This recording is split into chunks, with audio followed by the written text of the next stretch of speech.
Welcome back to the Boyzguru's Boards Report.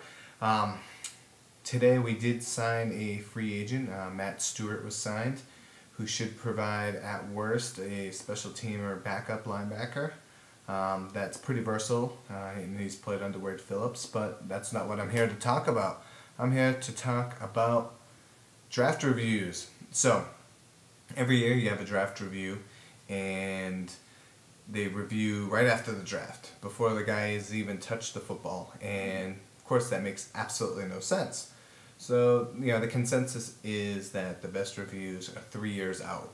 So, 3 years from the 2005 season was 2008 was 2005. So the 2005 draft, what did that yield us? What kind of grade do you think?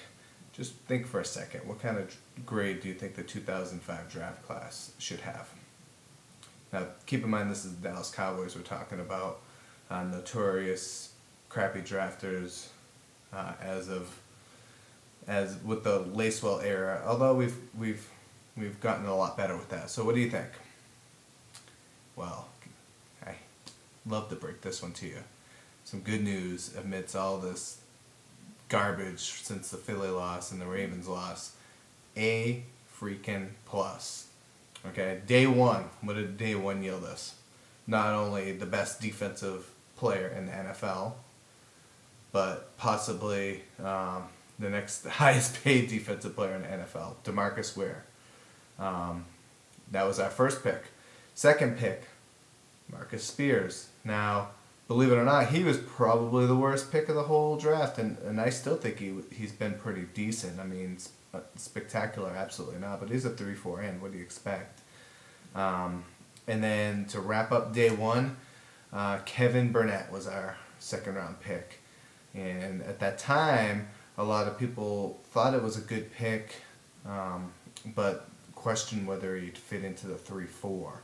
And he didn't really fit into the 3-4. However, an exceptional nickel linebacker, perhaps the best in the league, especially last year. I mean, that guy just flew to the football, made a lot of tackles, showed to the first down marker. So that was day one.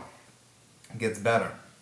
Day two, lead off with Marion Barber, who is somewhat out of favor with the fans as well as the team, but he's still a damn good thumper, fourth quarter, smash you in the mouth back. He's great at what he does, and he's a leader. What a pick. Not only that, we traded up after we drafted Barber. We traded up to get Chris Canty. He's been great. What he does in New York, who knows? But while he was with us, he was great. So Chris Canty was there, and then we drafted Beriault in the 6th round, and then Pettiti in the 7th round. And then in the 7th round, we also drafted Jay Ratliff, number 90, best pass rushing nose guard out there, playmaker, 7th freaking round, Jay Ratliff. And I remember at that time, I watched a lot of Auburn games. I still do. I kind of follow Auburn. It's one of the teams I like over the years. And I remember watching him. And Tolbert was the end, I believe, as well. He was kind of undersized, and they used to get after it quite a bit, that team, with Ronnie Brown and Cadillac Williams. I enjoyed watching that team. So you got Jay Ratliff, Pro Bowler, Barber, Pro Bowler, Ware, Pro Bowler, 3 Pro Bowlers out of that. Totally revamped the defense with one draft. So you never, I guess, the end game here is that you don't want to ever take for granted your draft. You don't just give away these picks. Ware was the Spears was the 20th pick of that draft, and then Burnett was he was before pick 50. So in essence, think about it this way: our Roy Williams trade that we traded could be the equivalent of a Spears and a Kevin Burnett for the team going forward. So you just don't give up your draft picks. You accumulate them, you stockpile them.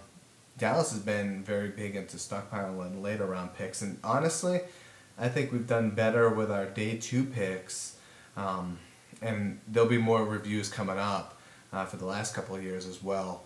But this one was great. I had a feeling it was the Ware draft when I came up with the idea to review this, but that's what a draft. Ware, Spears, Canty, and to get starting caliber players and Pro Bowlers, not only just starters but Pro Bowlers, is just a testament to Parcells, really. I mean, I read somewhere that he didn't want Ware at the 11th slot. I remember when going into the draft, that was Merriman, and then I turned to Ware as it got closer and closer to the draft, just because of his speed. It just, he just had crazy speed, still does, and Merriman just, I don't know, there was just something about him that put Ware over the top. Spears, he's been great. Canty, I mean, what can I say about these guys? You miss on Pettiti and Beriault. Beriault, I remember he had an injury. He was an injury risk anyway. Pettiti just never quite materialized. A lot of people thought he could have been an emerging type of player at that time. So A++ in my book for that draft. Totally overhauled our defense. Totally, put it to another level. Really kickstarted the 3-4 transition with Parcells, because he was he was around for the other drafts as well. So that one just really is, to be honest, that's the reason why we're not the freaking Oakland Raiders right now. As long as we still have some leftover talent with Ware and Barber and Spears, we'll be okay. So great draft there. I'll be doing, next draft will be the 2006 draft. That one isn't going to quite have the same mark as this one. Glad everyone's enjoying the videos. Hopefully we'll get a little more zing into the free agency.